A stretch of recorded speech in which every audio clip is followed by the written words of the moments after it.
Good morning, Chasm listeners. It's Saturday, June 17th, 2017. This is Nathan Hylla, Project Management Supervisor with the Stearns County Soil and Water Conservation District with your conservation report. Saturday, mid-June, walleye fishing should be kicking underway. I always give a fishing report when I do this. The sunfish actually moved into the spawning beds and they kind of moved out right now. So things are happening pretty quick. We're also seeing a lot of weed growth happening in a short amount of time here, so water temps are going up. But so get out and enjoy the summer, do some water skiing and tubing. I know we just purchased a new boat so that we can do that with the kids. They're getting to the age where they can start doing that kind of stuff. So time to get out there and do that. Speaking of lakes, I was contacted by the Minnesota Pollution Control Agency to work with farmers to identify a couple of farmers who've done some good things for the Sauk River chain of lakes, and I specifically want to talk about thank Dan Schlangen and Tom Gregory for participating in this. We're actually seeing water quality improvements in the Sauk River chain of lakes near Richmond due to the things that farmers are doing out there, working with our office, putting in waste storage facilities, doing nutrient management practices, and completing those things. We're getting less nutrients in our surface water, which then leads to the Sauk River chain of lakes. So if you get a chance, you can check out, it's the Minnesota Pollution Control news release for those folks working with the Minnesota Ag Water Quality Certification Program, which is a Minnesota Department of Agriculture program. If you are interested in that program, become certified, you can contact our office at 320-251-7800, extension 3, and ask for Mark LaFave. So Mark's the one that handles that program. The next thing I want to talk about is, along with those water quality improvements, these funds that help with some of these projects, you want to do some long-term planning.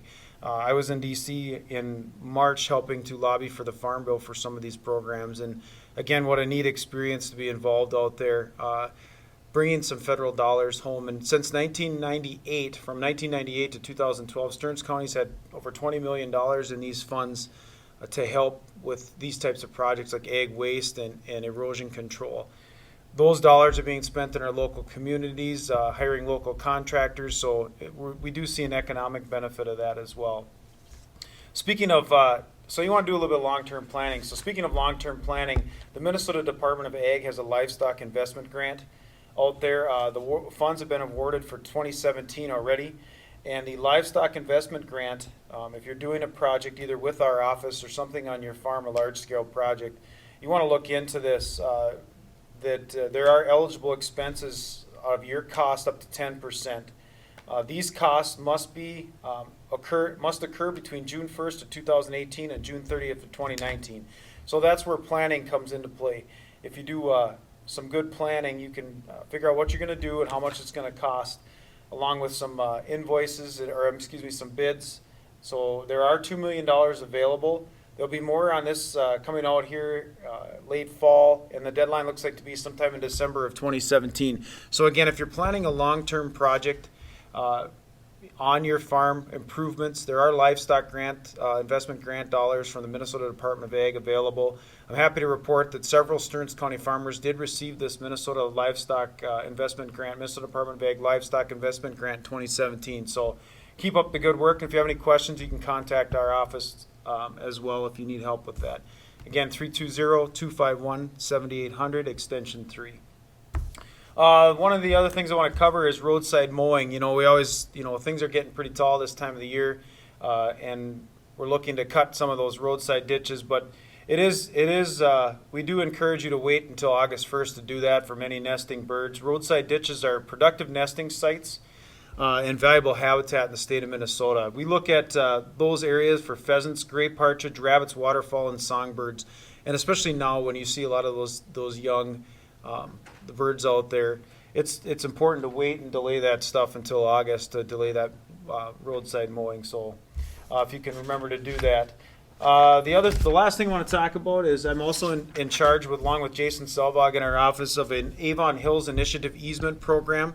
It's a partnership with the Minnesota Land Trust, St. John's University, and the Stearns County Soil and Water Conservation District. Since I'm a local here, we kind of inherited this program to help work with landowners to put your property in an easement. They're looking more along the lines of the protection of the Avon Hills, maintain that rural character. But if you have any questions about that program and what that program's about, I'd be anxious to visit with you about that. It is a bid process for a perpetual easement program, and that deadline is the 1st of December of 2017. So I'd urge you, if you are interested and know you are in the Avon Hills, or just have questions about the program, to contact me. I'll give you my direct extension. Its number is 320-251-7800, and my extension is 124. So I hope you enjoy the rest of your summer. And if you have questions about programs, we're located at the Marketplace Mall by Pizza Ranch across from Cashwise. Again, this is Nathan Hylla, Project Management Supervisor with the Stearns County Soil and Water Conservation District, with your conservation report for Saturday, June 17th, 2017. Thanks and have a great day.